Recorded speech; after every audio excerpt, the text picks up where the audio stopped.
No life will survive the death of the Sun, but new life could be born after, new research suggests.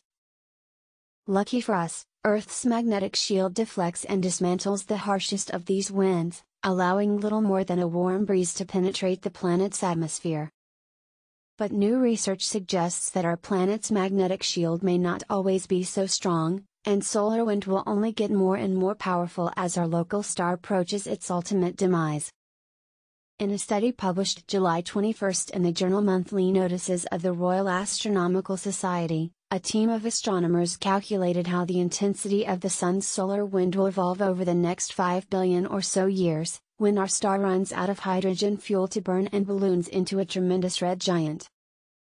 By then, the Sun's wind will become so strong that it will erode Earth's magnetic shield down to nothing, the researchers found.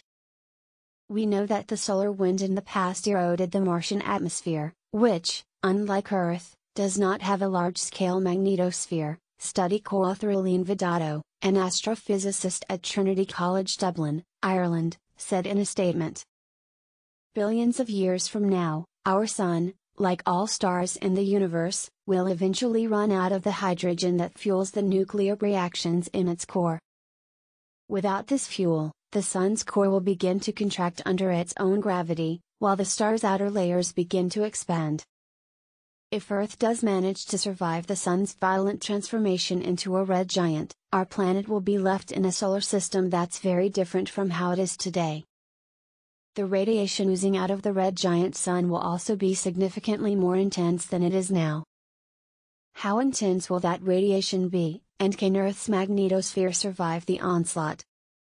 In their work, the researchers modeled the winds from 11 different types of stars with masses varying from 1 to 7 times the mass of the Sun. The researchers found that, as the Sun's diameter expands toward the end of its life, the speed and density of solar wind will fluctuate wildly, alternately expanding and contracting the magnetic fields of any nearby planets. Ultimately, though, in the models each planet's magnetosphere was always quashed by the wind's intensity, the authors wrote in their study. So, if life does exist on an Earth-like planet around a white dwarf star, then that life must have evolved after the star's violent red giant phase ended, the researchers wrote. In other words, it's extremely unlikely that life on any planet can survive the death of its Sun, but new life could spring from the ashes of the old once that Sun shrivels up and turns off its violent winds.